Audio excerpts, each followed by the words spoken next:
You are now watching the official YouTube channel for the largest basketball manager game in the world. Join at BuzzerBeater.com if you think you can beat the buzzer.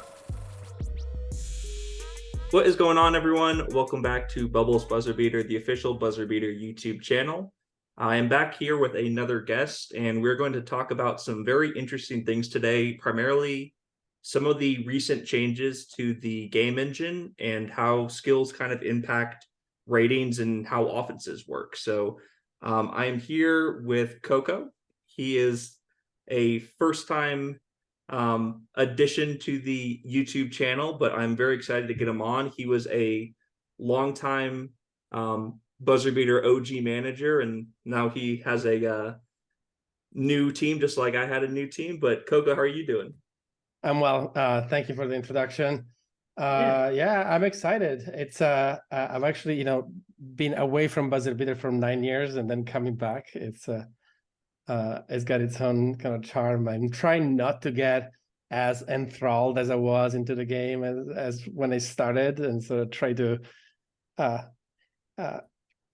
of keep it light, not get too obsessed. But it has an addictive element. Oh yeah, it's a bit addictive. But I'll say, what drew you back to the game, or was it just something that you saw and then was like, oh, I'll pick it back up, or did someone bring you back? How did you get back on it? No, I told Justin it was the app. I just when I left the game, there were lots of things that were annoying me about the game. But in part, it was also my obsession and the fact that I always had to be on my computer and follow the transfers, watch my matches. For a while, I was a national team coach. That meant also my Mondays were very stressful. It was kind of eating into my job. And I was like, I got to step away from this. And the app allows me to do some basic stuff when I'm walking around, and it just changes my whole relationship to the game. Gotcha. And then I've always wondered for, usernames, manager names. Mine, EBW, doesn't really mean anything. It's just like abbreviation of my team name. But how did you come up with Coco? What is Coco from? It was I don't even know that I have a good explanation because it borders on the random. But when I logged in, I didn't think I would stay, and so I made a junk name that I think my name was Coco Lolo Momo, but then I stuck around in the game, and I was like, this name is ridiculous. I gotta cut it so people actually know what it means, and so then I just decided to keep it. Gotcha. Cool. Well, we can get into a little bit about what we wanted to discuss today, which is primarily the changes to the Season 62 game engine. And I know there was lots of minor tweaks to it, but especially with the USA national team game today against Taiwan, as well as, the early effects about how passing is affecting different offenses. Where would you like to start with the Season 62 game engine tweaks? Yeah, I think this is a great topic. I was very happy that you asked me to come and speculate.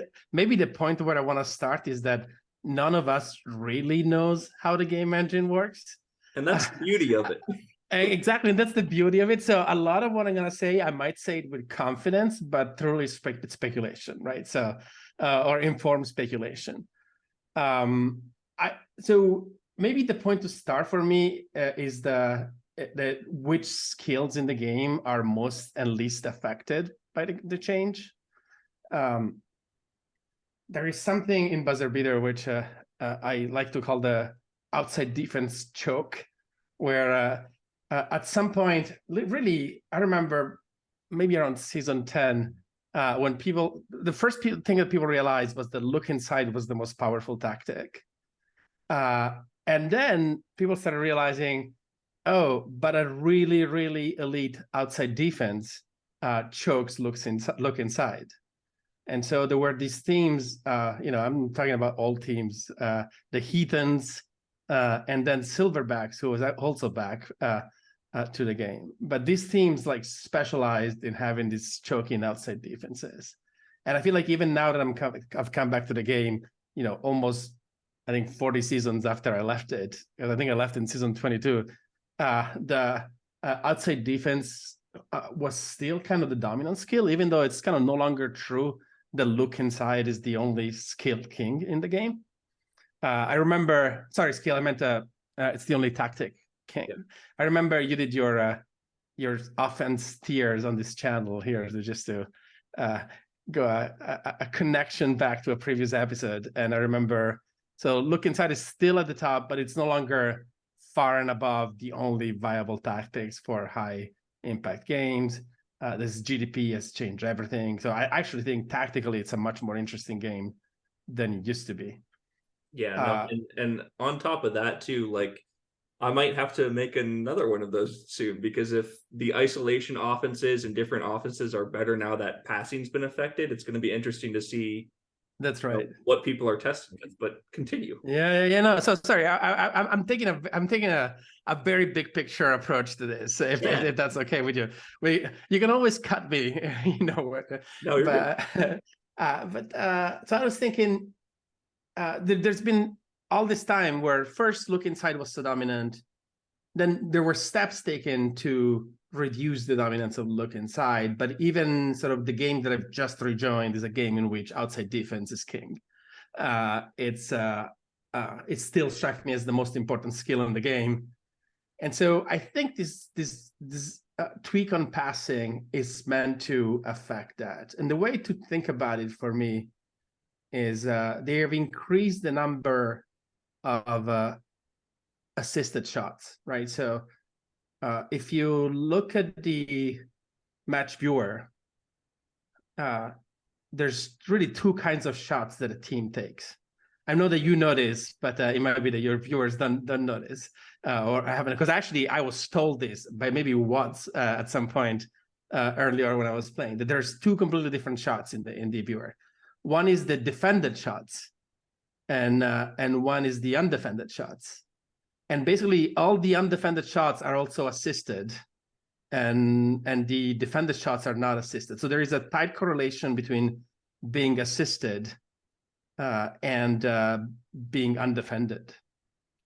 So I think automatically, if you increase the number of assisted shots, you are reducing assuming that the match viewer is to be trusted, you're reducing the number of defended shots, right? So that's my reasoning for thinking that kind of the increase in the value of passing corresponds to a decrease in the value of outside defense. Yeah, and in the forums on that season 62 game engine change, you did have a forum post that really laid out what you said, and I really liked the thought process and the rationale behind it, because I know a lot of people were asking, like, well, how does this affect jump shot now? Because if you change one skill, that impacts other things. How does it impact driving now that passing works differently? And in your opinion, how much, if any, does passing impact those other skills like jump shot and driving? So again, this is in my opinion. I do not know. I do not think jump shot is quite as affected as outside defense. So for me, the way I think about it is the defended shots, there is a calculation that depends on the jump shot and maybe the jump range of the shooter and the outside defense of the defender, right? So we're talking about jumpers here and maybe not about inside shots, but let's focus on this. Yeah. Correspondingly, presumably the undefended shots, the jump shot still matters. And it's the outside defense that doesn't matter, right? So I think the picture is somebody gave you this fantastic assist, and now you're basically shooting like a free throw or an open shot. And so I think that's the thought process for thinking, well, jump shot is still going to matter. On the margins, it may be affected, but I have no way of predicting which way it's going to be affected. Like, I don't know if jump shot matters more for the open shots or for the defended shots. It's hard for me to say. So I don't think we have a clear idea of that. And driving might be impacted on the margins in that if you think that in the game there is kind of there's some amount of shots or some, possessions are either sort of passing possessions or driving possessions. or maybe direct shooting possessions, right? So let's just say that there's three types of possessions.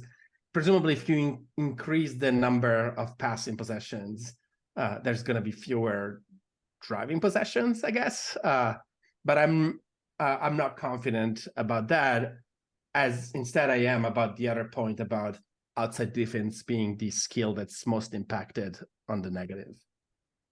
Gotcha. Yeah, and it'll be interesting too to see how those ultra outside defense teams start to perform this season and moving forward. Because I know, like you said, the kind of best strategy for a long time was like, all right, we're going to build a ton of look inside monsters where everyone has tons of inside shooting, and then I'm gonna stack like 3 or 4 players with 20 outside defense, and I'm gonna do really well.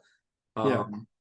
And the caveat with a lot of those player builds is that most of those players, had lower passing. Most of those players had 12, 11, 10, even lower, 8, 7 passing. So it'll be interesting to see how those change. I did want to bring it to the... Oh, go for it. So I want to go back to that because I think that's a very interesting observation that I hadn't even thought about. There clearly is kind of a trade-off in the player build between outside defense and passing, right? So passing trains very fast. So maybe the trade-off is not so much on the training side, but there is a trade-off on the salary side, right? So the reason why the 20 outside defense player had 8 passing is that if they had 15 passing, they would be kind of prohibitively expensive for most teams anyway. So I think you're right that there's an immediate prediction that we should be thinking about how this affects tactics in the short run, and a kind of a longer term prediction, how will this affect which kind of builds people will go for, and sort of what kind of salary trade-offs people will be willing to make. It will be interesting if we'll start seeing more player with like 18 outside defense and 13 passing as opposed to 20 and 10. Yeah. And something that Justin did mention, so BB Justin in the forums in that same season 62 game engine change thread did mention too that he said, quote, "I would expect there to be adjustments to the salary formula in the upcoming seasons." And then in parentheses, he said, "This is not an official announcement because it's not been approved by those in charge.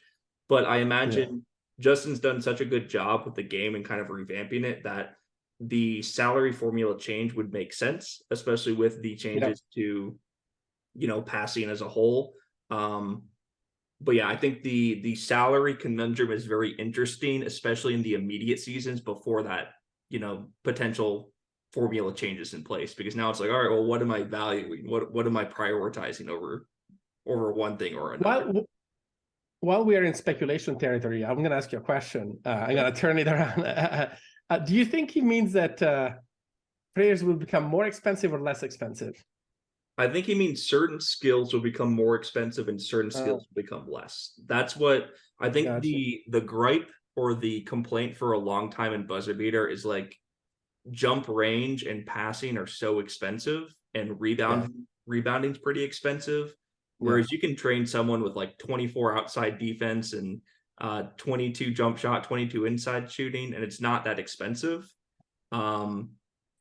Whereas, I see. So the picture is we want to have more players with skills in the 15 to 19 range, let's say at the top level, like across the board.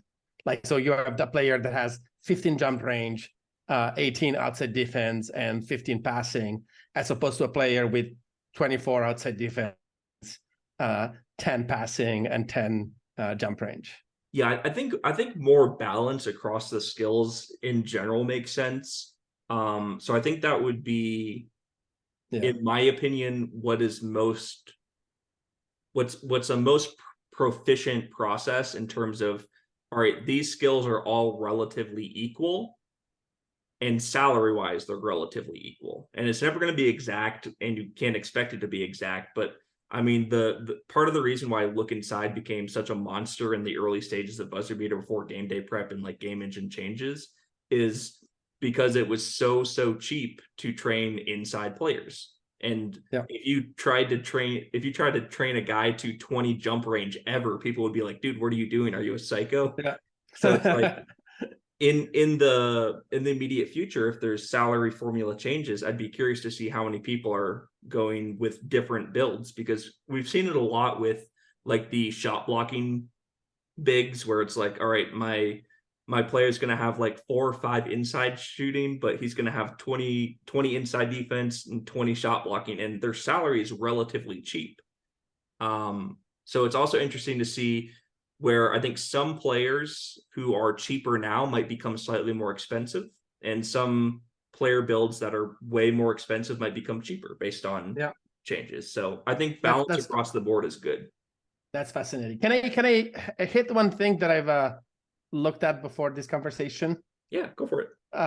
So I was interested in doing a minimal amount of research on this question on assisted shots. I wanted to see if there was some like kind of nugget that could be presented that could be interesting here. And I think so. There is I looked at Buzzer Manager, this kind of outside software where you can have some stats collected. Yeah. And I was looking at the assists per games in my league. I haven't looked hard enough to see at what happens in other leagues, but I imagine something similar is true. So last season, I led the league with 26.6 assists per game. And the second team, which is actually the team that eventually beat me in the finals, but this is a soul crushing memory I don't want to remember. But so the second team at 25.5. This season there are 6 teams in my league that have more than 26, and the top team has 28 assists per game. So it looks like at least at the higher end, the increase in assists is about maybe 10% or so. This is very small samples, and so I encourage you to look at your league and tell me sort of how these numbers play out in your league. But I expect that like every league will have some kind of increase kind of along those lines. Yeah, no, I think it's a definite trend, because people across the forums have been indicating the same thing. It's like assist numbers are way up. Like someone was saying, my center has never had more than 7 assists in a game, and he just had an 11 assist game. And it's like, oh, okay, that's interesting. Where it's small sample size for sure, but 10%, it doesn't sound like a lot, but that's a very significant margin for a game that like lives on the margins. And the point that you make about the center is also interesting, because I was thinking when you were speaking about salaries, that another gripe that people have about salaries, that passing for bigs is too cheap. Yeah. And so now that we're in the Jokic age in the NBA, it may be that sort of we recognize the importance of passing on big men, and so that becomes more valued as well. Yeah. Hey, you're speaking my language. That's my team, the Denver Nuggets. So I know. I was trying to trying to get there. I was trying to make a friendly comment there. Yes. Oh yeah. No. But no, the centers are very, very interesting. And then on top of that, I know you and I were talking before we started recording about the USA national team game against Taiwan. And reason for that is it was one of the few times I've ever seen a 1-3-1 zone actually perform really well, where Taiwan ran 1-3-1 zone against the USA when we played look inside. So that's the typical, like, okay, you start the game up, you check what tactics are, and you go, oh, we got this in the bag, we're good. And then it's like, okay, well, it's not okay. Oh, we'll get them in the second half. Oh, okay, well, fourth quarter, one push up overtime, and then we lost. And it's like such a weird thing coincided with the game engine changes, because 1-3-1 zone has never historically been a defense that I even suggest to run. The tactic video that I made a while back on defenses that I still haven't updated, I had that down in like the bottom tier, second to last tier, because like you should never run this. But we just watched Taiwan run it at the highest level and beat the number 1 ranked team or number 2 ranked team in the world for national teams. Yeah, so that was interesting. And actually I was thinking about this game in connection to the things I said earlier about the passing change and impacting outside defense. because actually this game was prompting me to rethink this a little bit. But like, I think this game shows to me, I mean, first of all, it's probably a game in which our team was a little unlucky. So I don't mean to be sour on in a public forum, but like you, when I saw the tactics today, I almost posted on the U.S. national team's Discord. I almost posted, okay, guys, see you next Monday. This one is in the bag. Yeah. But then the game went the way it did. But then I was thinking, it did look like what happened in this game is that their really, really high outside defense managed to actually choke our offense a little bit. Now, the rating that they got is a little inflated from the fact that the game went to overtime, but they still have an exceptionally talented and kind of elite outside defense. And so the fact that they, on top of that, they went 1-3-1 meant that they reached this like very high level of outside defense. And so it seems there is still kind of a level at which outside defense, especially if your flow is kind of not up to snuff, can choke an inside game, even with a defensive tactic.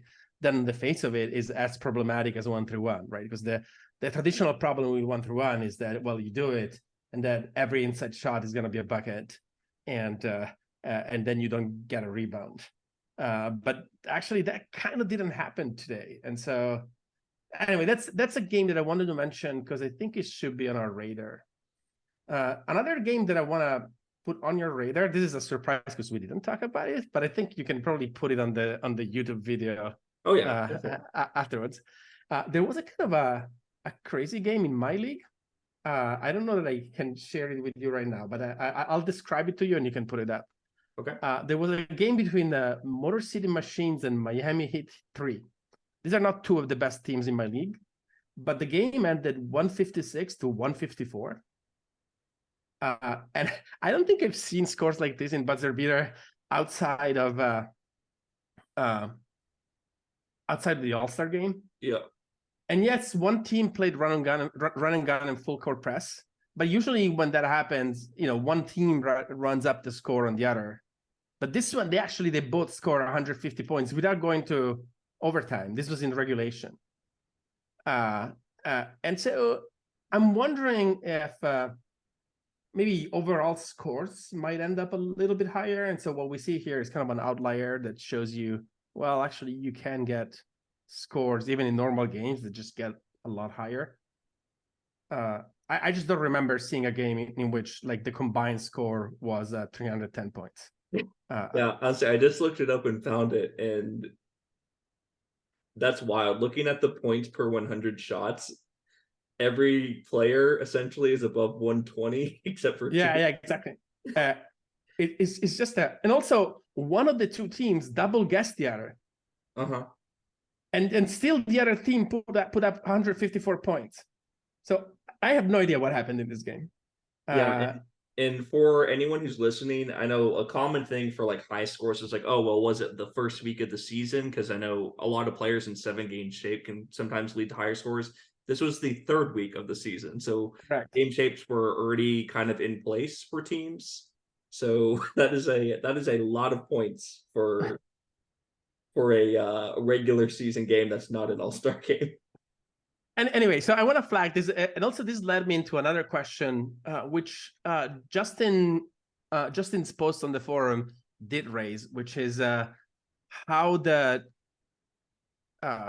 passing change impacts different offenses differently. I have this as a question right now. I don't know. I don't have a great way to speculate, but I could actually kind of see it as going potentially both ways, right? So in the old system, we expected, like, let's just compare push the ball as a fast tactic and patient as a slow tactic. Mm-hmm. Right? They're both balanced offenses. One is fast and one is slow. So presumably in the past, when you adjust per possession, right? So first of all, push the ball results in more possession than patience. So, but let's adjust per possession so that we ignore that effect. But in theory, per possession, push the ball should have fewer assists than patient, right? Even in the older system. In theory, yes. Yeah. And so now the interesting question is, now that there are more assists, we should try to figure out if the faster tactics are getting, a better improvement, or the slower tactics are getting a better improvement. And I could actually see it in principle as going both ways, right? Because you might think push the ball already gets you a lot of nice shots from driving and whatnot, but maybe if you add like a 10% assist to push the ball, maybe it becomes unstoppable in the right conditions, right? I'm spitballing here. I'm not claiming anything. Yeah. And conversely, it could be that maybe the tactics that were already more reliant on patient, like patient. So I'm sorry. The tactics that were already more reliant on passing, like patient, maybe they got better, but it's possible that they didn't have as much headroom to get better. And so it may be that actually it's the faster tactics that got more effective. So essentially you're saying, like, if push the ball was at 80% of its potential and you've raised it 10% to 90%, that's a lot. But if patient was already at 85, 90%, and then you raise the passing, you're only raising it maybe a couple percentage points for the effectiveness.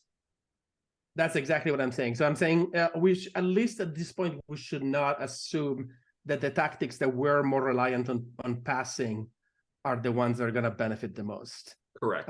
It could be anything. So sorry, this is the boring way of saying the thing I just said. I'm just saying we don't know, but it's also a very important question to look at. Yeah. Right. It's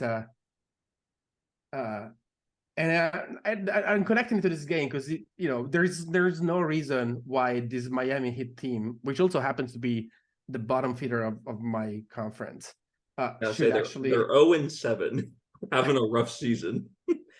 But there is no reason why they should hit 38 assists on 154 points, and they had I guess they had 120 shooting possessions, so we should adjust for that too. Yeah. But after being double guessed, there's something really strange about what's going on here. Yeah. And in general, I've seen a few games here that were in wild speculation, but I've seen a lot of games where one quarter goes another one way, the next quarter goes the opposite way. This is always the thing of the buzzer beater engine, but I'm sensing a little bit even more of this time around. Yeah, and if you're looking for any clues or secret notes from BB Just in the forums, he doesn't give you a lot. He just says, quote, isolation offenses like outside isolation, patient, and inside isolation will be impacted differently than non-isolation offenses. And he says slow offenses will be impacted differently than fast offenses. And he says inside offenses will see different impacts than outside That's right. offenses. He's not saying these offenses are nerfed or these offenses are buffed. He's saying it's all going to work slightly differently. So I'd say not even he would be able to say exactly how it impacts it. He's just adjusting it on the margins to make passing more effective and skills more important, or certain skills more important than they have been in the past. Yeah, I was actually going to do, I don't know how much more time we have, but like one thing I'm going to mention is one low-hanging fruit here is to take some, take the first round of B3 and compare the tactics, the success of various tactics with last year's first round of B3 or whatever. I hope there is a way of doing this without actually having to manually do it and exactly enter the data by hand. But like if the API, I haven't looked at the API in a while, but if the API is such that you can just download a bunch of these games and just at a very coarse level, because we can't look in the API at individual shots, but if at a very coarse level we can look at different tactics on a very large scale, we can actually begin to see maybe some patterns without doing too much work. Yeah, no, it's going to be very interesting. Like you said, B3, I think is always a good indicator of seeing what the top teams do, because the top teams represent like the ideal nature of the game, or what works best. Because it's like what happens in your D3 league or what happens in my D2 league, it's like that can only mean so much, because all the teams in one way or another are pretty flawed. Whereas when you're looking at B3, it's like these are the peak teams. This is the top of the top. What are they doing that works? Or what are they what problems are they running into when it comes to these tweaks that have happened?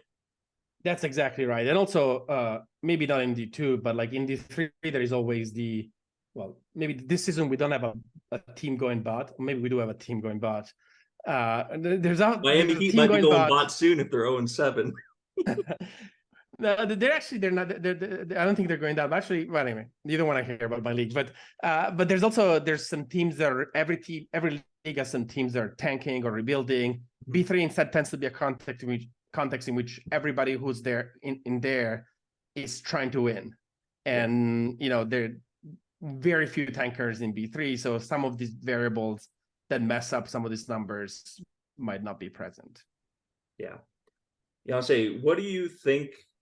I know obviously you coached the national teams quite a while ago, but what do you think this does for U21 training specifically? Because I know for seasons and seasons, the philosophy for many teams has been, stack a lot of total skill points on there. But passing is generally, outside of a couple players, not something that most teams are prioritizing after game day prep changes.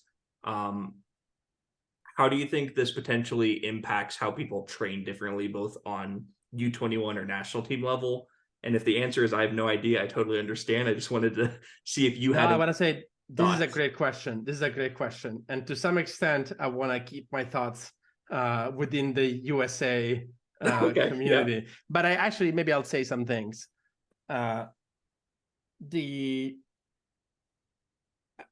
would think if passing is going to matter more in a way that we're going to become clear on, then of course some of the training recommendations for under 21 players are going to change. That's no doubt. It's also very clear to me that this is not going to happen overnight.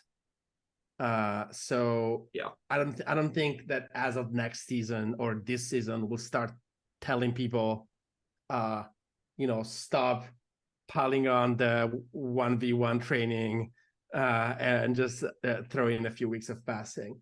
I think there might be a situation in which we'll begin experimenting at the level with a few players who maybe have a little bit more passing than the ones that typically get to be guards for the U21 national team. Similarly, perhaps for the big men, there will be a similar interest in seeing how a player that maybe has a little bit less in the top primary skill and a little bit more passing does. But I think at first, all of this is going to be very experimental. It's going to take some team doing something unexpected to change. But on the other hand, I think that could be an interesting ZAG strategy if you draft a trainee that's maybe unlikely to be at the top of his draft class, but maybe your trainee is drafted with strong passing, and you think, oh, I'm gonna try to build a different player here, and then sort of 4 years down the line, which turns out to be 4 seasons down the line, which turned out to be a year of real life. It may be that the U21 coach is interested in that player, and like that player ends up like sort of facilitating the offensive flow on the U21. So I guess my thought is it's not going to happen overnight, but I think there are some built-in sort of practices in the game that will make it the case that we'll gradually see a bit more passing.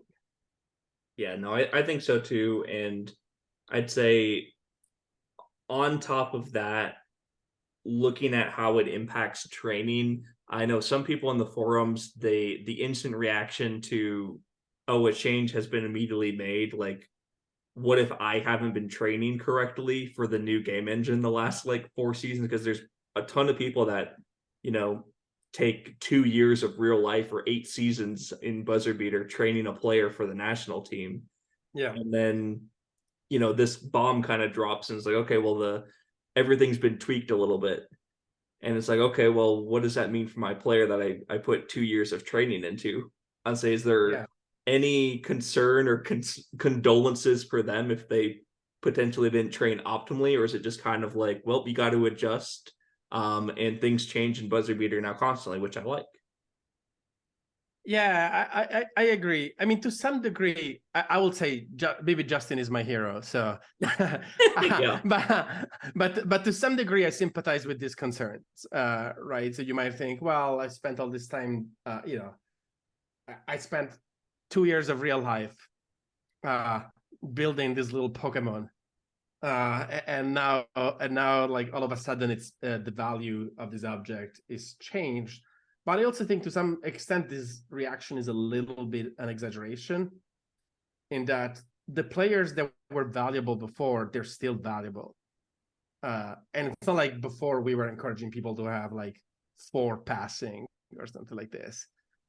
Passing is a skill that trains very fast. So even if your player is fairly old, you could still get a couple of pops in their old age. It's a skill that many good players on the team already had to a strong degree.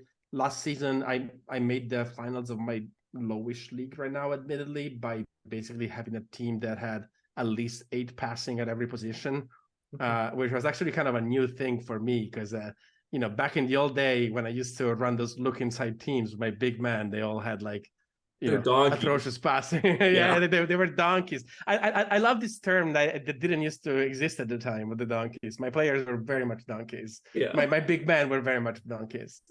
And you know, I was kind of sensitive to the need for secondary skill, but when it came to the big man, it always seemed to me you needed a guy with a giant inside shot, giant inside defense, and then the rest would sort itself out.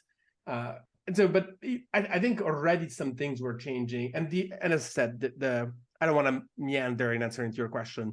The question was, do I have sympathy for these managers? To some degree, yes, because if they had told us maybe a season before, so that would have been kind of more in keeping with how these changes normally have happened. But to some other degree, not too much, because their players are still good players. So, I'm you know. I'm not I'm not gonna lose sleep over this change from There that you point go. of view. That's the answer I was getting to. You don't got to lose sleep over it. Yeah, People have no, to exactly. adapt. Changes happen, but Yes. I say I did send you in the Discord a specific player that I did just want to touch on. We'll probably go for about another 5 minutes and then get out of here. But this is a player where I was the U21 national team coach for South Africa last season. And out of respect for the manager, I won't say exactly how much passing he has, but he is a player with a lot of passing. Wow. And he has set the record twice already this season for most assists for the national team, where he's had an 18 assist game and a 17 assist game. And those were records that had stood for like seasons and seasons and seasons. These are like all U21 or only South Africa? Only South Africa is what I'm viewing, but 18 assists and 17 assists, I would imagine, would be topping most U21 national teams. I'd say I can take a quick look at the U21 national team. It looks like the high for U21 national team assists is also 18. Yeah, in the US, I see this. I just have the same page open as well. In the US, it's 18. I'd say it is interesting because knowing that this player who has a lot of passing compared to the traditional builds of most point guards, where it's like, 10 passing or 12 passing, that's more than enough. They can run the offense. It's like, can they now? Because they might need a lot more. And then you have players like this where it's like, you might be beneficial, where you could see some players averaging like 12, 13 assists per game in BuzzerBeater, which I think is a nice kind of change of pace for what we've seen for, 50 plus seasons. I've always actually, even when I had my NBBA teams back in the day, I always used to have a player with a low jump shot, high outside defense, and high passing to run as my point guard. Because again, I was playing a lot of look inside, so I didn't care for jump shot, and I would just run, a passing monster at the point guard position, and then just spam look inside every Tuesday and Saturday. And sometimes and sometimes Thursday too. And sometimes on Monday. Yeah. Exactly. And so I actually think sort of in some ways this is also, passing has always been important, and it's also been always very expensive. I'm looking at this player that you sent to me, $91,000 for $91,000 a week for a 21-year-old. That's an expensive 21-year-old. Oh yeah. But I think this is you're right. This is very interesting, and I'm curious how this team is performing, or teams with a player like this in the future are going to perform. For sure. Yeah. Well, I think we've covered a lot of good things in this. I know we were kind of jumping around to different topics, so I hope everyone listening had some fun with the different topics we went over and stuck with us through most of this. I'd love to get you back on, Coco, maybe in like a season or so we can kind of touch back on this same topic and just see like, all right, season later, what's the report? What's changed? What are we picking up? What are the trends? Yeah. But I appreciate you joining me. Is there anything else that you want to touch on before we get out of here? No, right? Yeah, I thought this was a fun conversation, and in a season I can be here and you can tell me all the stupid things that I said 3 months ago. Yeah, we'll haze you and say no, that was not even close to how it works. Exactly. That would be fantastic.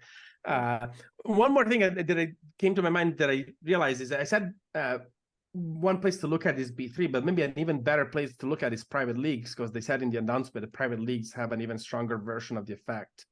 And also that is going to become how the engine works later. So I think private leagues is another thing that I'm going to have my eye on, especially like competitive private leagues in which there are like lots of good teams.